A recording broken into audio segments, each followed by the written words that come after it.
welcome to episode 47 of Comics and Us. I'm TJ. And I'm Chris. And I'm Lumpy. And this is the review show that reviews comics, chronologically, kind of. So, this is a hiatus episode, but this is not the one that was planned to do. It was supposed to be Lumpy's pick, but Uncle Chris is an idiot, right, Uncle Chris? Right. And then, so he didn't read the comics, so now we're going through here and just doing a random comic that we found. So this is the Gold Key Twilight Zone. Anything to add there, Lump? It's a really neatly drawn cover. I have a lot of questions about the cover when we actually get into the story. All right. But yeah, I mean, but it's very well drawn. I like the picture of Rod Sterling at the top. So interesting. So for 1962, I was very impressed by the artwork. Well, speaking of 1962, this was released in November 1962. It was released by Gold Key Comics. I don't have the history in front of me for them. This was a last-minute thing, so I didn't put as much research into this as I should have. And I am no help at all, because I don't even know what Gold Key Comics are. Do you know Gold Key Comics, Uncle Chris? Yeah. Of course. Good answer. Yeah, great answer. But I actually heard of Gold Key before, but I have no idea what the history is. Nothing. I mean, listen, I know the Twilight Zone mainly because of the TV show, you know, so I know some of that stuff, but I don't really have any history on that either, so. Right. I mean, can't help you. It's gonna be better than Spawn. Listen, I hate to tell you this, but So, anyway, this was also only 12 cents, so I guess from 1942 where we're doing comics, comics went up 2 cents. Yeah. Yeah, I wonder what the Gold Key was, like, what their main stories were. I know they were famous for this, but I think they did mainly horror comics, but I'm not 100%. Because there's a lot of horror comics at this time. I'm sure.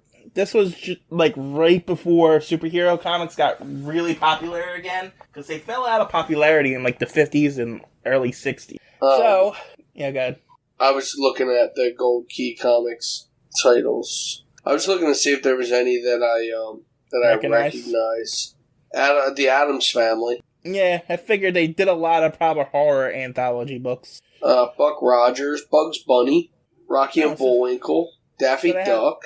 They had a lot of properties then. They probably had sounds like a lot of TV properties, honestly.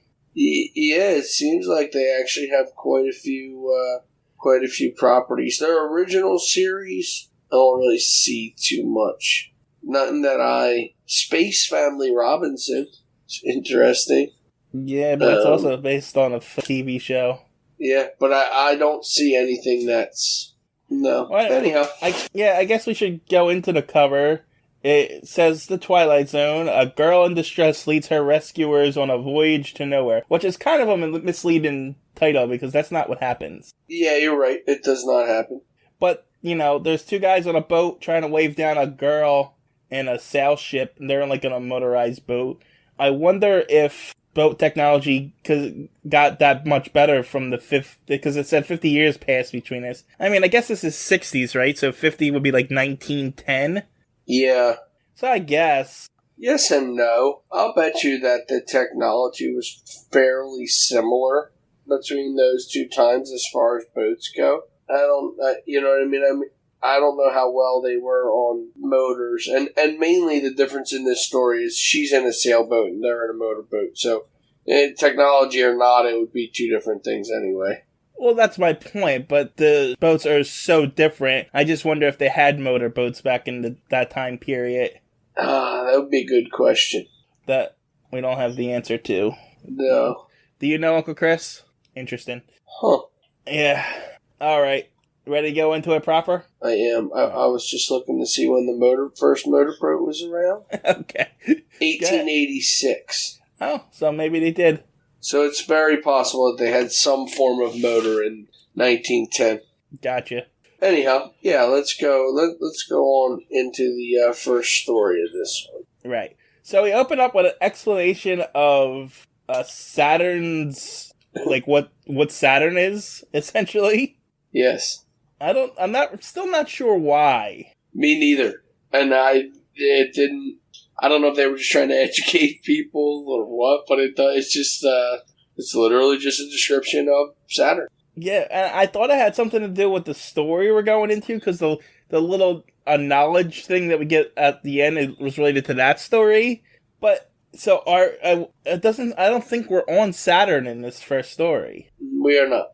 All right, so or at least I don't believe we are.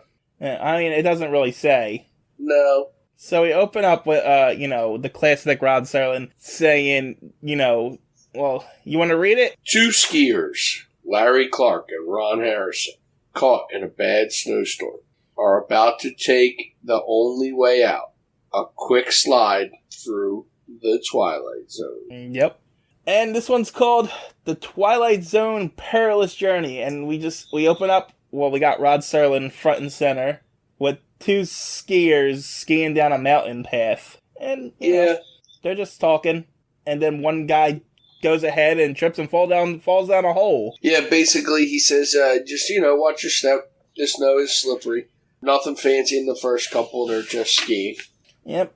And when he wakes up, he sees a strange sight. Kids ice skating. But they all have this, I want to call it zombie-ish look to their eyes. Yeah, that's weird. Yeah, I don't really know how to really describe it exactly, but they almost just look spaced out. Yeah, I don't know. But anyway, the kids all start throwing snowballs at him. I get for they do. That's it. But one of the kids, a little girl, waves him away, and he follows him to what looks like a miniature city. Yes, because he's as tall as the rooftop. Yeah, so I don't know. But as they're going, they're suddenly attacked by a polar bear. And the guy shoots him with the polar bear with a gun, but it does nothing. So they run inside a house with like a fireplace and a couch. Yeah, it's strange. All of a sudden a door just pops up on the side of the mountain, basically, because he wants to know where that door came from.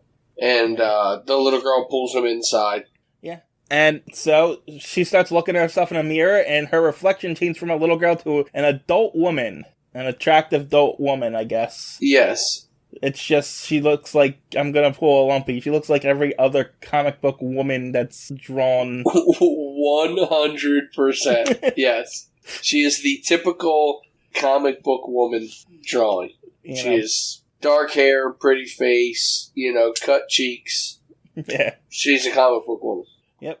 And the guy sees the reflection. Meanwhile, the guy is like in his 30s, 40s or something like that. Yeah, I would say so. It's about right. And he sees the reflection of the woman, but then the reflection comes to life. Then the girl's no longer there, and it's just a woman. And he's taken with her. So it just kind of weirded me out. Is this girl still like 10? Right, yeah. Now she's physically she's a full-grown adult. But she was only a 10-year-old or like a small-aged child just seconds ago when they walked in this door. Yeah, and the guy's all taken with her now. It's kind of weird. Yeah, it's weird. And she's like, but only the mirror, she'll, what did she say? She'll age if she'll turn back into a child if she leaves here or something? That's what's happening? Mirror sees us. Can I know happiness? Yeah, if she leaves here, not a child, I can never be a child again. So that means she'll get old. Oh yeah, if he breaks the mirror, she'll grow old. Yes. But she can't leave as long as the mirror is there. So the guy picks up a bench and throws it into the mirror, which causes the girl to freak out. And then I guess he's sucked in through a whirlwind or something. Yeah, or a portal, or like the whole thing collapses. And as it collapses, all of a sudden, he basically falls through a portal. Right, and he tries to reach in and pull the girl out, but she's nowhere to be found. Meanwhile, the other guy goes and gets some help to come down and rescue him, and they find him at the bottom of a hole, just like sitting there, and he's like, "We got to get the girl," and he's like, "There's no girl. What are you talking about?" And so they pull him out, and he says, "I'm not leaving without the girl." And they say, "Yes, you are." And they push him into a spaceship and fly off planet. That was the twist. Yeah, that was the twist, that they were aliens, I guess. Yeah, on a strange world. And Rod Serling at the end says, right on schedule from a million miles above the Earth in the Twilight Zone. So is that Earth they were on, or were they in Saturn? they leave it up to you. Oh, because the spaceship they're in looks like a UFO, making them seem like they are aliens. They are aliens, right. That's exactly what it looked like to me when I read it. I just don't... It still doesn't explain the kids or the girl or anything. So it just... That's it. Yeah, it's left to your imagination. Yeah, the Twilight Zone did that a lot, I guess. Yes. Yes, they do. What did you think, Uncle Chris? It's really awesome. All right. On to the next... I disagree. Yeah. On to the next story. Do Not Touch the Exhibit is called. A man is running from the police. He goes into a museum, and he's just running through the exhibits, hiding. And then he goes into an exhibit that says, do not touch the exhibit. And he finds himself, I guess, walking through a portal. And he's back. Okay. Yeah, basically. And they don't really show him, necessarily walk through a portal. He basically walks into the exhibit and then just... ends up there. It's just like a blinding flash of light. Yeah. Let's say a strange sound and then blinding flash of light. A blinding flash of light, and then all of a sudden he is in what I'm assuming he had gone back into the past. Yeah, it looks like he's in a fort or something with cavalry and stuff. Right. And so the soldiers ask him who he is, and he's like, where am I? And so the soldiers are like, how'd you get in here? And then he pulls a gun on one of the soldiers. Which I don't really understand, that if he went back that far in time, his gun didn't look foreign to them. Well, what doesn't make any sense, I should say, is his aggression throughout this entire comics makes no sense. That's true. That's true. He's very aggressive all the way through. I mean, these soldiers are just trying to find out who he is. You're in a military base. You appeared, you didn't walk on, you appeared in front of them on a military base, basically. Yeah, I think they're owed more answers than you are. Yes. Anyway, the soldier takes him to his captain, and he's just being a jerk. He says, I don't care about any of this stuff, I just want to be let out of here now. And so they're like, okay, you're too aggressive. They're going to grab his gun, and they knock him out and throw him in prison. And then Indians start attacking. Yeah. So so they throw him into prison, and they're waiting actually for the main general to come to town to kind of give them an idea of what they need to do with this guy. Right. But yeah, so the Indians are attacking, and that means that he's not going to see the... So they threw him in jail, so he would have to talk to the general this other general who was going to show up. But since the Indians are attacking, he's going to have to wait in prison for a while. But a guard comes in to give him lunch or something like that, and so he beats him up and steals his uniform. Yes. And so he escapes, steals a horse, and instead of riding away once he gets out of it, he just rides with them. And the only way I can think is that maybe he thought if he had hopped on the horse and rode away, that maybe they would catch him or something, or shoot him as he rides away. I mean, it still doesn't make sense. I think that I would have hopped on a horse and taken off and taken my chances, but yeah, he decides to ride into battle with them, basically. Yeah, but it says he's been riding with them at least for a night and a couple hours. Yeah. He could have ridden off in the night. He could have held back, slowed down into the back of the line, and rode off then, instead of continually following these guys. And so, yeah, I don't know. So we continue on. Yeah, I mean, he says that he's going to wait until nightfall to leave, but he already had one nightfall, and he didn't leave. So... Right. It's strange, but so these soldiers were going to ambush those Indians, but they're ambushed by thousands of them, and they're all fighting. And then we cut back over to the cops who were looking for them in the first place. They're searching the museum. They see a museum sign knocked over, the one that he knocked over earlier, and it says Custard's Last Stand, Little Bighorn, Montana. So he died in Custard's Last Stand, I guess. That's the way they leave it. Yes, but the end. His body is in the exhibit. Oh, see, I didn't catch the body in the exhibit. Yeah. But I do see it. I see the arrow in his chest. Yeah. Wow. So, I mean, I guess he's just forever part of the exhibit now. I guess that's the Twilight Zone twist. I guess so. That's it. I didn't really like that one. No, I actually thought it was going to be really good, and then it just ended.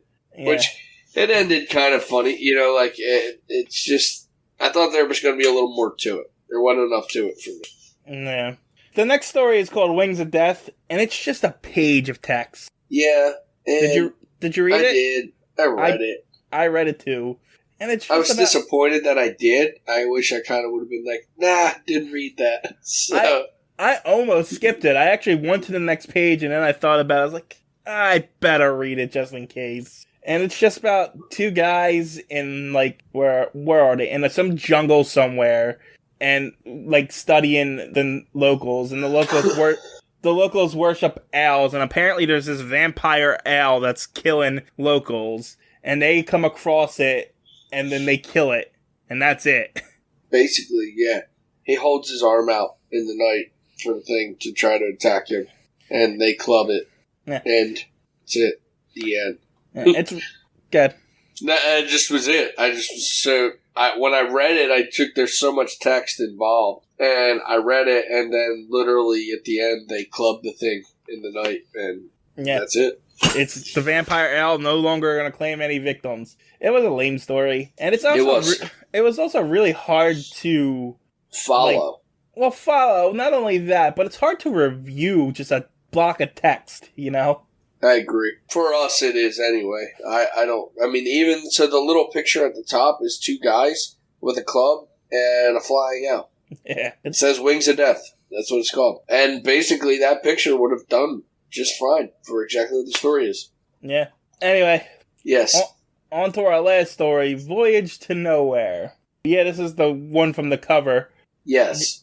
All right, you wanna do Sterling's voice again? For Dan Harmon and Roy Corbett, this is no ordinary fishing trip.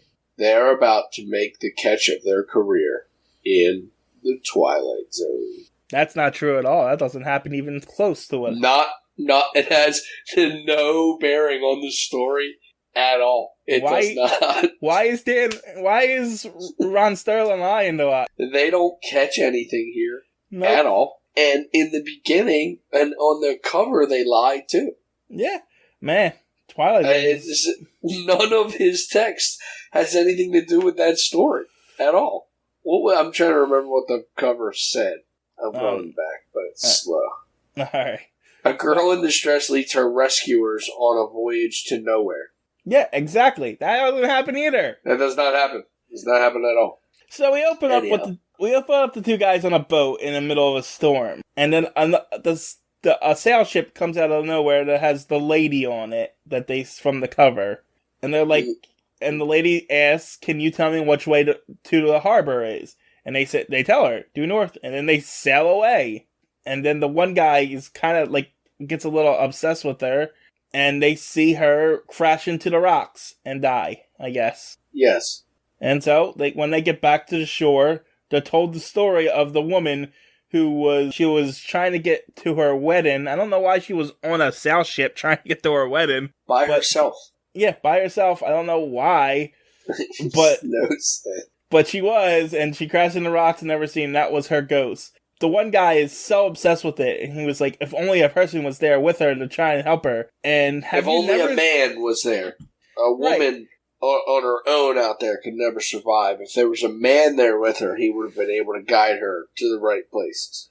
But has he never read a ghost story before? You never do. Not. you never get in the boat. Anyway, he's so obsessed with it that as they're leaving to head home, they take a detour back to the place where they saw her. The other guy, his friend's trying to talk him out of not going and stuff and to forget it, but he can't.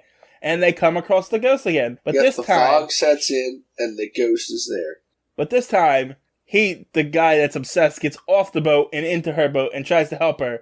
But oh no, of course, he loses control, the storm hits, and they both crash into the rocks and die. And you would think that's the end of the story, but it's not. I mean, yeah, it is, but it isn't. No. So the guy's friend, goes back to town and tells the cops what happened. And the cops like, "You're full of crap. You just saying this so you're the one that actually killed your friend, aren't you? You're trying to get away with murder, and you're a murderer. You murdered this guy. Well, we're going to prove it." Right. and they're like, well, let's go to the rock and see what we can find in. And they find his friend's hat, and what is it? The stern of the boat says the Wanderer. Yeah, the stern of the girl's boat. And they're like, you could have planted this here. You're not off the hook yet. But then they see her again for this time. But the friend is also a ghost now with her. And now they're doomed to eternally crash into the rocks forever. As the cops will say, we believe you now. And that's it. It's the end of a cruise for Dan Harmon. But Roy Corbett has only begun his long voyage through the Twilight Zone. Yeah. And then the last page just explains Custer's last stand. Yeah, it gives you a brief history lesson on Custer's last stand about how I think it was like 5 or 6 cavalrymen were ambushed by like 1,000 Native Americans. That's basically what they tell you. I mean, it's not terrible. No, it definitely. Listen, I was able to read through it. I never really lost interest. I thought it was good. You know, I don't know that it was great. I would read another one. Yeah, I mean, as a whole, once you get the whole story, it's not that great. But when you're reading it, it's like, oh, where's this going? Yeah, it keeps you wanting a little bit more. The issue, I guess, I would have is that you don't necessarily get any more. Yeah, but that's always kind of been the Twilight Zone's thing. Like even the TV show and stuff, you watched hoping to get more, but it would basically be up to you to decide what had happened. You know? Yeah. What do you think, Uncle Chris? Yeah. I thought you'd say that. Yeah. Anyway, we got anything else to say about this lump? Not really. I mean, I thought again it was decent, and we covered exactly what it was. All right, Uncle Chris, tell your stupid truth. 3, 2, 1. I once read a horror comic book about laxatives. It scared the crap out of me. That was lame. Terrible. Goodbye. As always, bye.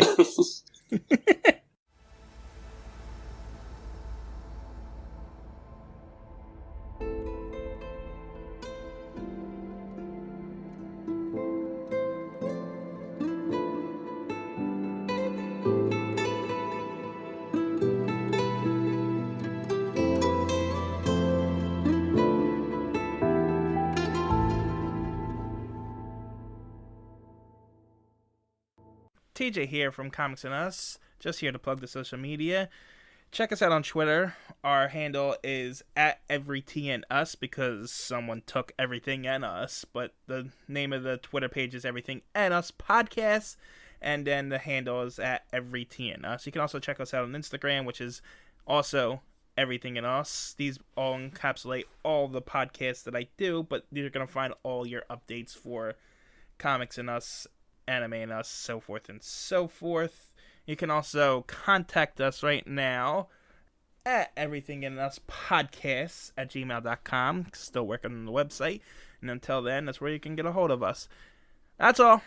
Thanks for listening. Talk to you later. Bye.